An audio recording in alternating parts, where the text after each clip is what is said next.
Hi everyone, it's Kim from Art Anthology. Thank you for joining me today. Previously, we used Art Anthology's dimensional paint, coloration spray, and shimmering ink to color and alter some different surfaces. And today I want to give equal time to the Gilders PasteWax and use this to color and alter some either wood, plastic, glass, and metal surfaces. So I have a ton of examples to show you today. I know we don't have a lot of time, so I want to hop in and get started. I'm going to start with wood, and this is just an inexpensive wood leaf that I got at the dollar store.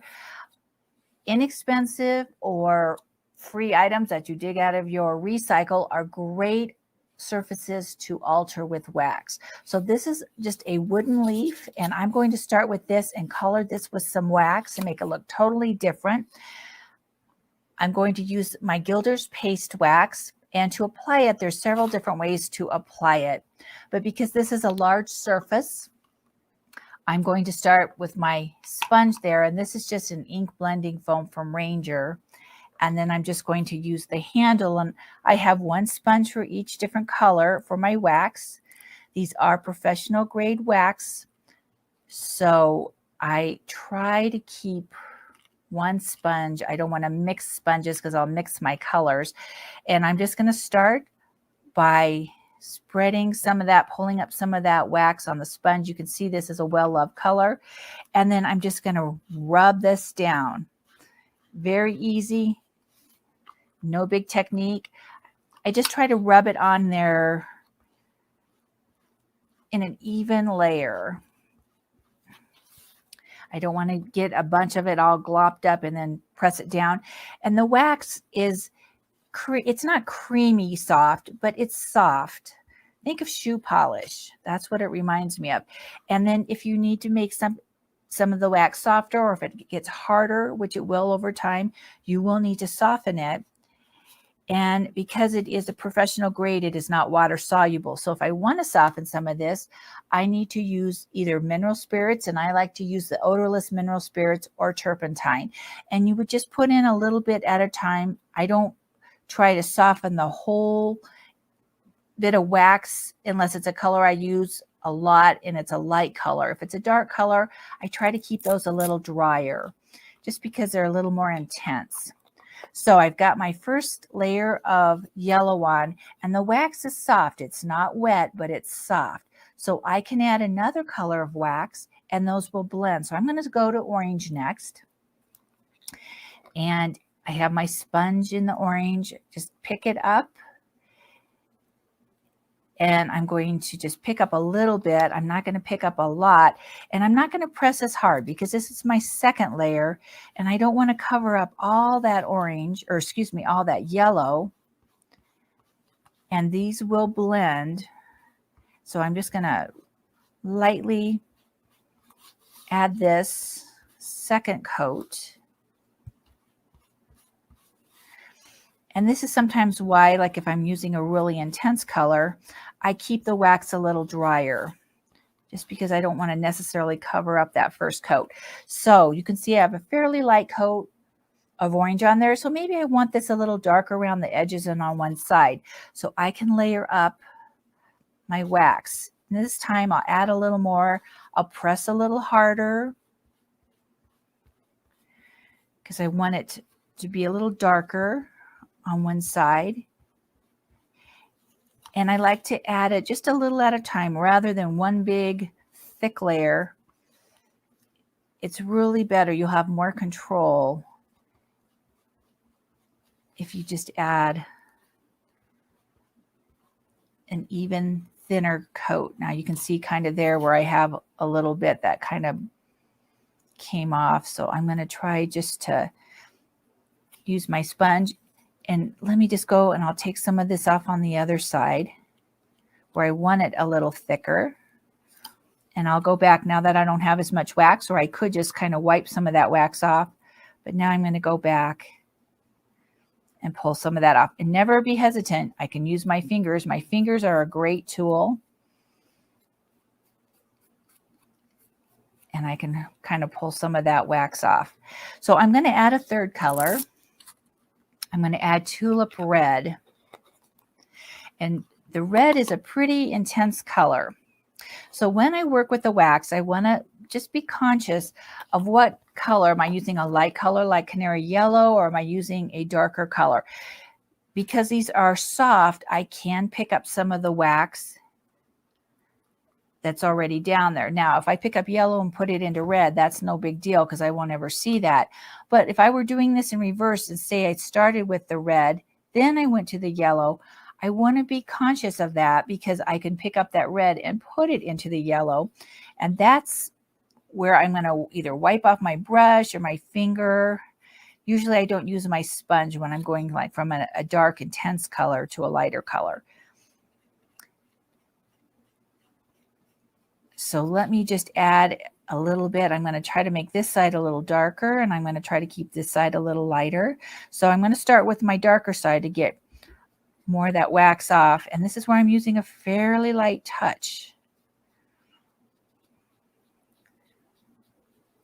And if I do get too much of the red on, I can always go back to another color and add that back on. And that's probably where I'm going to add it on using my fingers, because I'm going to have more control.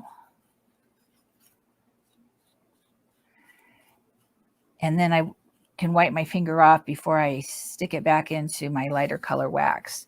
But look at how easy that was to create that leaf.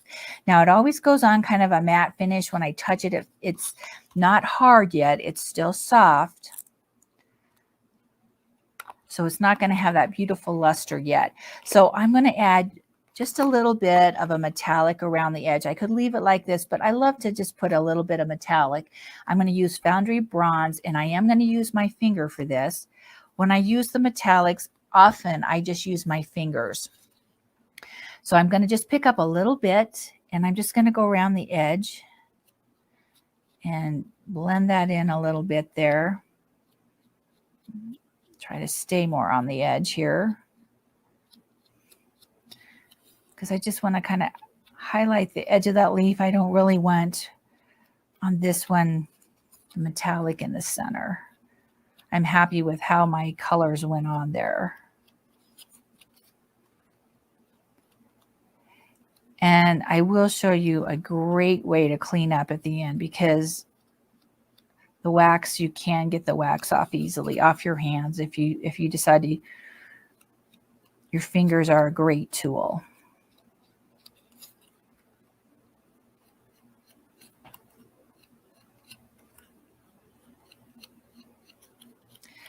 Now, when we're done, we need to buff this, but we have to let the wax harden before we buff it, or we're just going to basically wipe everything back off.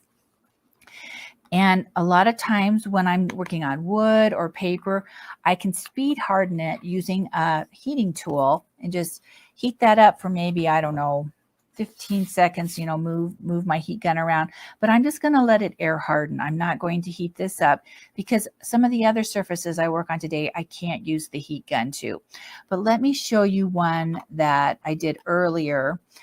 So when I touch this, it feels waxy, but after it air hardens for 12 hours, I'm going to take a soft cloth to it, and I'm just going to rub it. And because this is wood, it's sturdy, I can rub, with a fair amount of pressure and buff that wax up. And now it has a beautiful luster to it. And when I touch it, it feels very smooth and almost slick. So I will let this one harden, and then I'll buff it. So I put a lot more wax on that one than this one, but you can just see how easy and beautiful those are to use on a card, home decor, whatever you want. So let's move on to another surface, and this time we're going to move on to some plastic. And I'm just going to do something really quick and easy just so I can get through more different surfaces. This is a plastic button, and it's started off as a black button, and now because this is slick, if I were just to put the wax on this, it would just probably slide right back off because it's slick. So anytime I'm using plastic that's really slick, I'm going to do a clear coat of gesso, or clear gesso, I should say. You could, if you have white or black gesso, you can use that, but I'm not necessarily trying to hide the color underneath. I just need to give this some tooth so the wax will stick. So let me, let's see, Mickey, he's red. Let's just start with our red. You're going to notice I'm working on a piece of white paper just so you can see what I'm doing, but normally I work on a magazine, and that is because I don't particularly want to get my wax on my craft mat because it isn't water soluble. It's just easier cleanup if I work on an old magazine or something that you get in the mail, and then you don't have to worry about cleaning up that wax at the end. Because Mickey is so little, I could use my finger or I could use my sponge, but I'm going to use this little brush because it'll be easier for me to get in and color him. This is actually an eyeliner brush. You can use a small stencil brush, but I didn't have one of those when I was first using my waxes. I had this little eyeliner brush because I figured if I ruined it, I could just toss it away. It wasn't very expensive. So I have over time collected these little Wet and Wild eyeliner brushes to use, one for each color, because I don't clean the brushes up at the end. I just wipe them off on my towel, and then when I go to use it next time, I just kind of brush it off. If there's any little wax, it just flakes right off. So you can see how easy it is, and that wax sticks to that clear gesso. But how easy is that? If I wanted to change that black button to use, say, on a card or a scrapbook page, here's another one. We'll just do this one real quick. And this time, I'm not going to get into that corner. I'm going to leave that black, a little bit of that black button showing, because this is just going to look like a vintage button. And then with this brush, I can easily get around that edge, because I don't really want to just leave that black. If I glue this down flat, I don't want to see that black edge.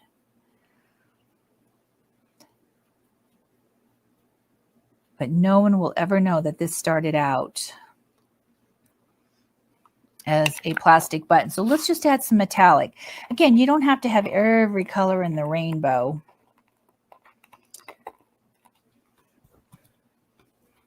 And I'm just going to wipe that off. That's all I'm going to do.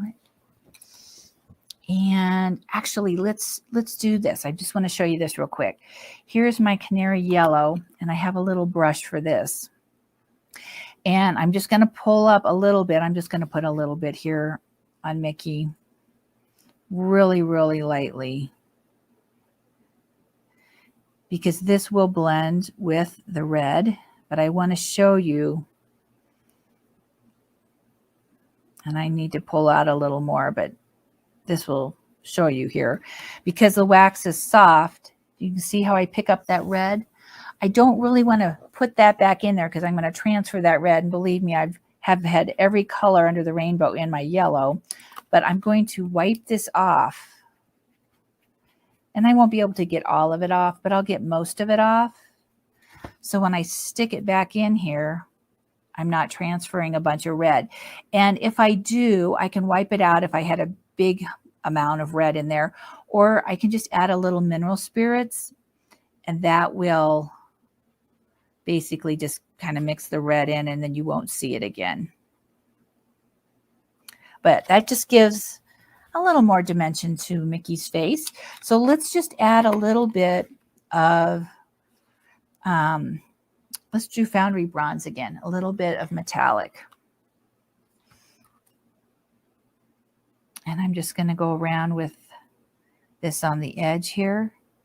And again, I'm going to let this air harden. I don't want to use my heat gun on the plastic, even though it doesn't look like plastic anymore, because I could either melt it or just misshape it. So, and I'll just use this around the edge of Mickey here.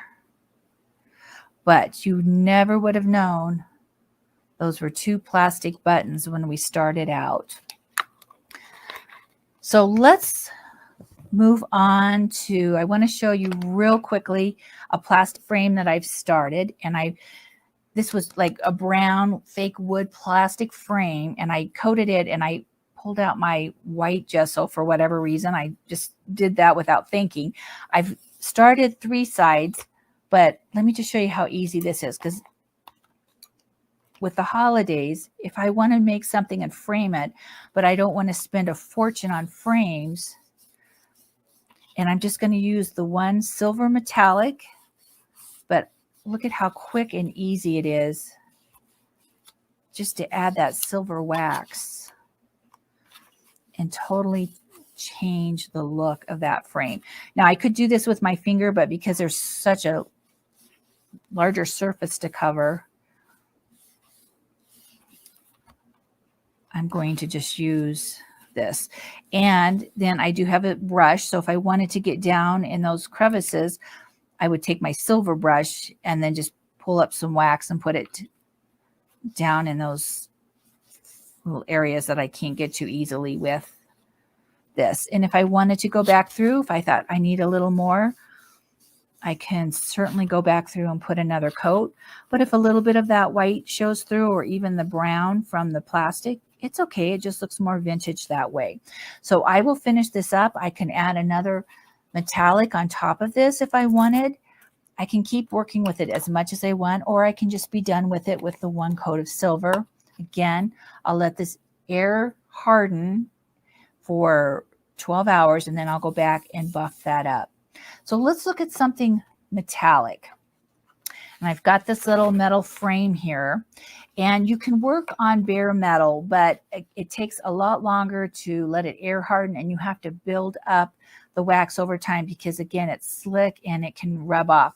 So this is how this frame is. It's just metal. And I did put a coat of clear gesso. Again, I'm not trying to hide the metal, so I just used the clear gesso. And I'll tell you what, let's just start out with the foundry bronze. And on this one, you know, I think I'm just going to use my finger. And I'm just going to go around. And this wax goes on there and sticks really good because it's sticking to that gesso, which is giving it some tooth. And I don't want to forget the sides here if I'm going to glue this down flat. But you can just see how quickly that changes the look of this metal frame.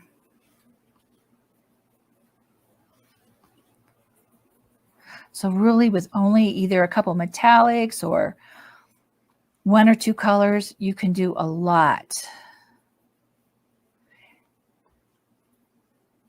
And what I love is that even as the wax hardens, you soften it back up with the odorless mineral spirits. Because the wax, a can of wax does last for a long time and through a lot of projects. Okay, so I could leave it just like that. I think that is beautiful to use in a project, very antique looking. But let's add a little bit of color to it. And why don't we add some patina to it? Patina, I love, is a color that plays nice with every other color. So I'm going to use my brush because I want to get down in and just do this kind of in some areas where the foundry bronze did not get in, just kind of the crevices there.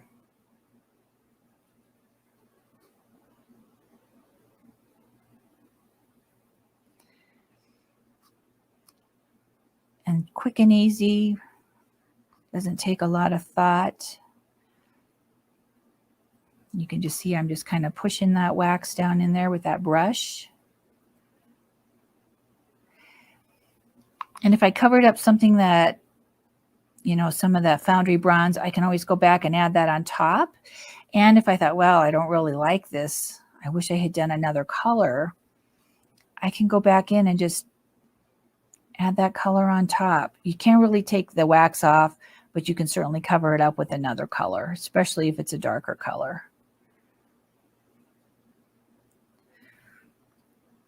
And I'll just do this top little bit here. Let's see here. And this will look very aged when we're done. And again, I would let this air harden. and then buff it up.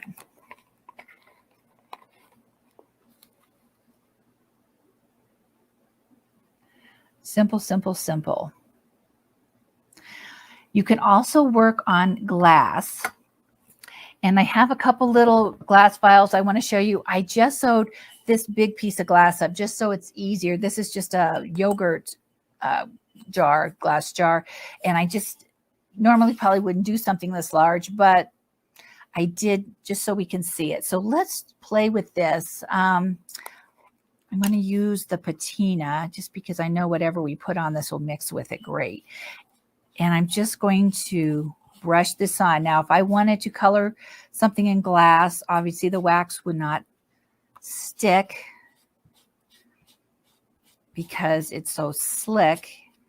And this again would be another surface that I would just let air harden. I wouldn't be using my heat gun on it. It probably wouldn't do much to this jar because it's so thick, but depending on what you're doing it on, you know, it could break it or crack it. So I'm just going to quickly go around and do this. This might be something I use for a vase, a home decor project if I were looking for specific colors. And let's see. I think I'm going to add the iris blue. Now that I'm thinking about this, this might be something I could put a tea light candle in there. But I'm going to do the iris blue just because I know it blends so well with the patina. And this time I'm just going to work up from the bottom.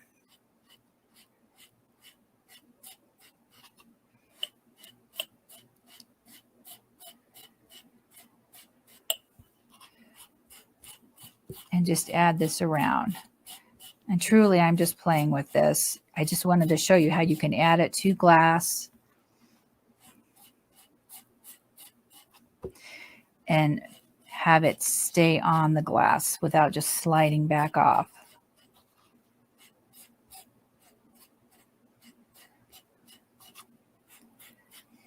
So I'm going to let this air harden. I will probably add a metallic. Why don't we just do that just really, really quick so it can blend in there. Let's use silver. And I am just going to, I'll just do this up from the bottom as well. And I'm going to use my finger because I can control it a little more. Now you can see my finger is going to start turning blue, and I don't really want to put blue back into my silver wax. So I'm going to try to remember to wipe my finger off. Sometimes I'm good about that and sometimes I'm not. But again, if I get a little blue in there, it's all right. I can wipe it out. Not the end of the world. Usually on the metallics, I try to start light with those because those can easily take over a project. And now I'm going to actually be anxious to try a tea light in this and see what that looks like. But I'll let that air harden, and then I'm going to buff that up, and that will have a beautiful luster to it. So let me show you a couple other finished items. And we'll go back and start with the wood.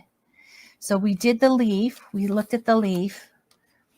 And I also want to show you, here's a pumpkin. And again, this started out as wood, but look at how easy and colorful that is. And as I see my dirty fingers, before I show you anything else, let me tell you how I clean up. This isn't bad, but if you want to get the wax off, you can simply do that with Fast Orange.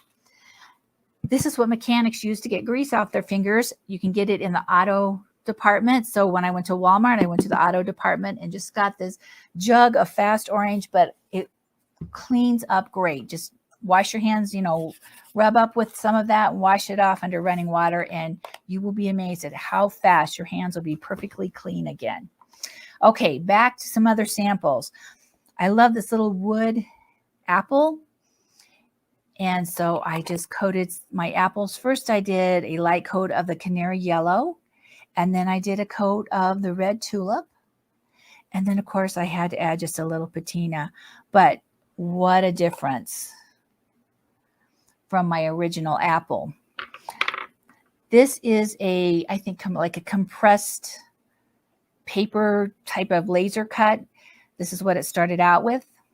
This is how he ended up. So simple to do, and I could easily add him to a card. Because we're getting towards the holidays, I found this pumpkin, and this is plastic, but it's kind of rubbery plastic. It's different. So I just took a couple waxes to this, and I have a smaller version, and this is what it looks like. So I used the iris blue, the patina, and the foundry browns.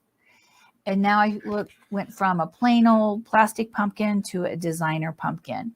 So I'll probably do a few more of these for my table setting. For the metal, if you are into metal embellishments, these all started just plain old metal. And I added a couple waxes. Of course, that patina's in there, like we did our frame. So here's a frame that I buffed up. And then here's some silverware that was metal, just like all these other pieces. Added the patina and a metallic. And now these are perfect for a card, a mixed media piece, a vignette, whatever. So love it to change the look of metal. And back to plastic real quick. If any of you are into Halloween, I found these like plastic bones. I gessoed them up with clear gesso, added a couple colors, patina being one of them. And now I have an old looking bone, perfect for whatever Halloween project I'm working on. I love to get these little rubber or plastic animals, or like this frog. Here's my frog after my wax.